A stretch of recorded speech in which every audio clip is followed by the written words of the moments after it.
Hey, don't get anxious, get prepared. Don't let the noise of the labor market distract you from the power you already have. I'm Francina Harrison, your career engineer, and today we're going to talk about why your work ethic is your secret weapon this year and beyond. So in this episode, we're going to talk about three things. First, the human-led edge. We're going to also cover going back to the good old value of good work. I know you're going to say the companies are at fault, but there's some stuff we can do as human beings. And third, we're going to talk about navigating the tale of two job search worlds. We're going to give you some tips and tricks to make sure you're in the position to land and keep a great job. So listen, are you ready to get to work? I am. So you know what I always say, let's go.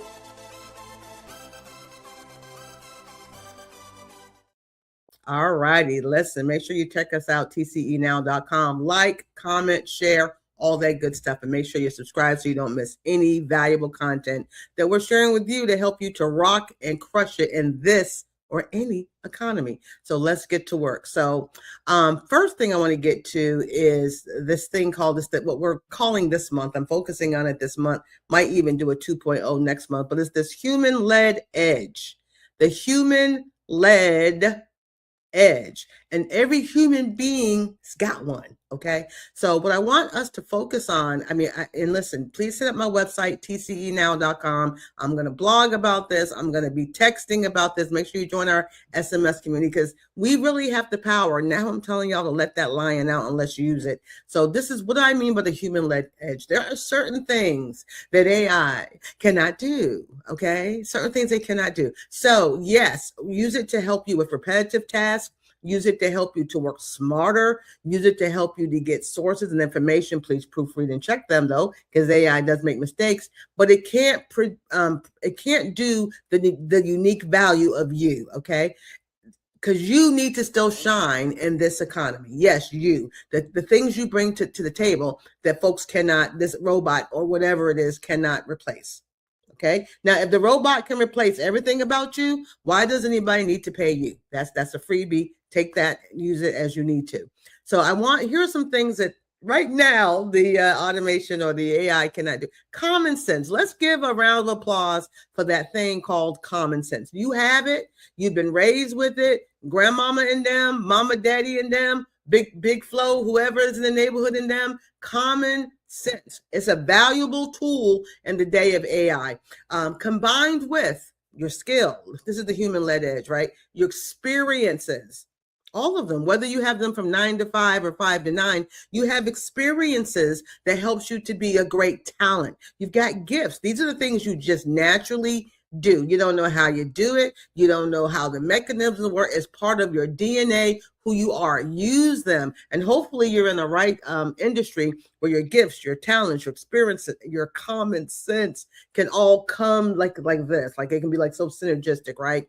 And here's why this is important, using those things and your sound judgment, because what we're looking for, we as your career engineer and the employers that want to pay you some money to work for them. Okay.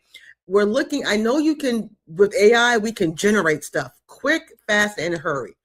But is what you're generating, this is where the human-led experience comes in, is what you're generating accurate? Accurate. Like this, is it right? This is where common sense. Is it sound? Does it make sense, right? Is it valuable? The thing you just produced, the work task, the project you're working on, whatever it is, did it meet that criteria versus AI just generate this and that's good? Well, AI is smarter than mine, so I'm going to let this be my work product. We got to use the human-led edge, okay? And you have it. You had it before this thing came here. Use it again. Now, here's a bonus. If you have human-led edge, examples, performance, accomplishments, leadership, and strength, TCE pals, demonstrating human-led edge. You hear I'm saying that word over and over again. Now have a 30 to 60 second story about how you used your human-led edge in your story that you're going to talk about in the meeting, also known as an interview. Hopefully you're sharing that kind of essence in your your profiles, your digital representations of what you bring to the workforce or the marketplace, right?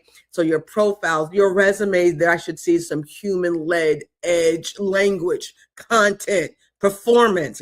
I'm struggling under my hat. That's a big one today, guys. As much as we've seen, AI jump on the ball, the human being that uses that sound judgment, I'm spending some time on this because it's so important, is the one that's shining and standing out. Okay. Number two, something that I really want folks to get into and work with. Come on, back to the core of doing good work. Or let me even correct myself. How about doing great work? Now, I understand we have lots of generations in the workforce today, and some of us have, we got those Gen Xers, which y'all know, man, they still there. They ain't going away. They're not going nowhere. And they bring this, they bring old school and new school to the table. And the work ethic's a little different because those were some latchkey kids. But we've got my Y generation and my Z generation. They got a couple of boomers still hanging in there. So the whole value of the term good work has several definitions for several people, depending on who you're talking to. But let me still say this. And I mean, if you're a manager, I'm just going to stop praying for you right now, because I know it's kind of tough to work in an environment with these multiple generations just trying to do the right thing for the right reason, but do it a different way. I get it. However, the old school grit, resilience, follow through are becoming the most sought after traits, the most sought after needs, the most sought after desires in a tech saturated market. Mic drop, boom, do with that what you want. If you have these things, you bring that from the table from the day you were born to this morning, in addition to your competencies and your degrees or your 20 plus years or your 10 plus years or your latest certifications and all of that.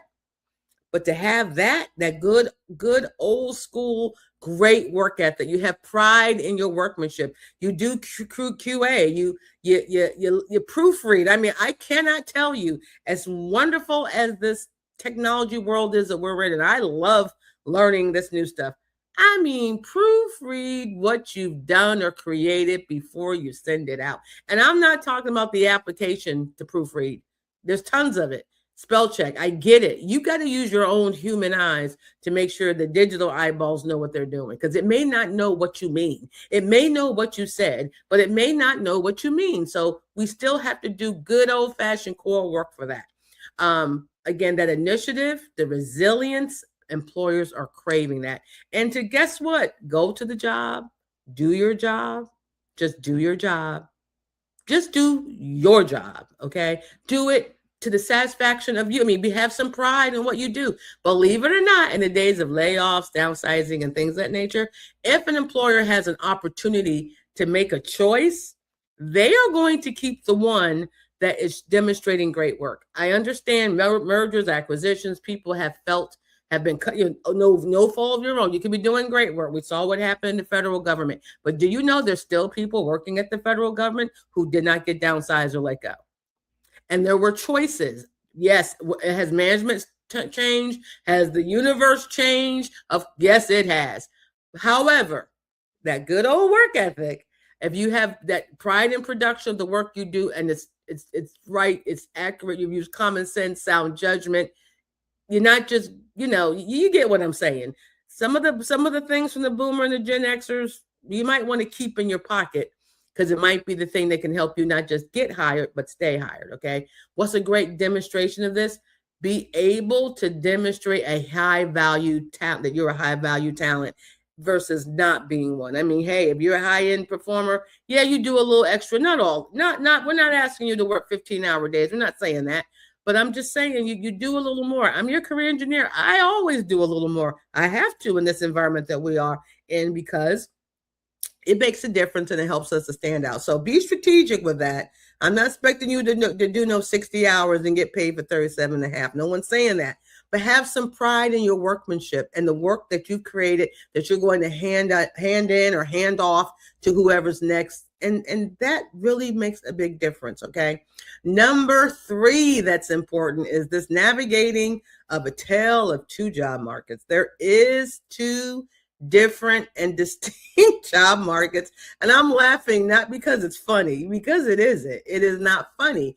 but it's just, I'm looking at the cycles of how things in the seasons in this career market. We dealt with COVID, and then we had AI, then we just have regular economic uncertainty. You've got policy decisions which affect the money and who gets funded or who gets cut, and all that kind of good stuff is part of the deal. And that has really produced two different job markets. So one thing I will say to folks, though, you're going to have to do your proper due diligence, whatever industry. I mean, I know you say I'm a job title. Maybe I'm in customer service, customer care. I'm an electrical engineer. I got a degree in biology. I'm a teacher. I'm a music major. I mean, I'm a dancer. I mean, whatever your thing is, okay? You need to know the staples and the trends in your industry. Like, what is happening in your industry? You want to be a mechanic? I mean, everybody's like running to be an HVAC mechanic. Great. Are you still paying attention to the staples, the things that are pretty solid that you get, like math? You got to know math to do all of those things, okay? Taking measurements and things of that nature, right? But also what is trending, what type of automation, what may be impacting you. So you've got to know that. But here's one thing for both both job markets. You cannot do this thing by automated applications alone. I said it, and I'll stand by it. You cannot rely only on automated application process. Please replay that again if you didn't hear me in the back. You're going to have to do some more things in your job search pie. You're going to have some human interaction. You're going to have to, yes, know how to use, I mean, let's face it, to get a job today, you got to point and click. You got to use a computer, okay? You cannot not be computer literate in these days. You got to be computer functional. If you're not, get on top of that, right? If you're not, get on top of that. That is no longer an excuse no matter what age you are. If you want to be gainfully employed, we've got to learn some automation, but it's not only, okay? It's not only, all right? Because word of mouth, networking, networking, and it doesn't have to be networking traditional that you might be thinking. You could be at the ballpark. You could be going to a summer barbecue. You could be going to an alumni event, homecoming. I mean, you could be going to a soccer match. You could be involved in things that are of interest to you. Maybe you travel. Maybe you shop. Maybe you do crocheting. I mean, whatever these things are, there are places where more than two people come together and, have a cup of coffee or some type of beverage and enjoy some conversation. Well, you can always use those opportunities. Maybe you're an online game. You guys have a whole community to yourself, right? But you got to talk to people. You got to. You can talk softly. You can talk loud, but you got to talk to people. You got to interact with your fellow human. With the human, okay? And this is important because still, even to this day, someone who knows someone who knows someone who knows someone may not necessarily want to put it on Indeed or LinkedIn. They might want a word of mouth. You know why? Because of all that stuff I said earlier. We need the human-led edge, okay? Another thing you need to do is to do your research. There are great sources. If you're a college graduate, you can go to your career services. If you're alumni, you've got in Virginia, where I'm based, we have the Virginia Employment Commission, tons of data, tons of labor market data. They can help you know what's coming, what's growing. But one great tip is ONET. I mean, ONET Online is a great tip, a great source, actually, produced by our own Department of Labor. Why can't I talk today? What's going on? And it's a great resource for you to know what's hot, what's not, or what's coming along in your industry. There's some great projections of what's growing, what's not, and what you need, the type of skills and human-led edge to be successful in that environment. So no excuse to not know anymore. We've got too much resources to know. So, but we have to do our part, right? So the hidden market, and you got to always be a human forever learner, not just with the tech, but even with the touch. If you're not that great at networking, you feel uncomfortable talking to folks, then do something about that. You can take courses at your adult learning centers. You can join groups that are for public speaking. You can connect with, can get some professional coaching. There's all kinds of tools. Heck, there's YouTube, like what you might be doing right now, to learn how to get your confidence and build it, and to be able to function effortlessly and effectively in both high touch and high tech environments, or just tech environment if you're not a high tech person.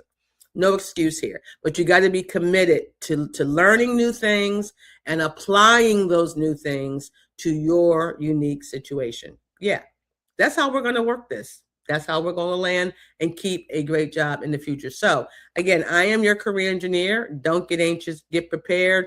Looking forward to chatting with you. If you have a question or comment, go ahead and stick it down here or email me at info@tcenow.com, info@tcenow.com. I'd love to get your questions. And then you're welcome to join our community where I'm going to be texting some more tips like this to my peeps, right? So just text TCE to 757-600-0093. Again, that's text the initials TCE, no quotes, please, to 757-600-0093. Bam. I think we've got it done. All right. So you guys have an amazing month. I'm here for you.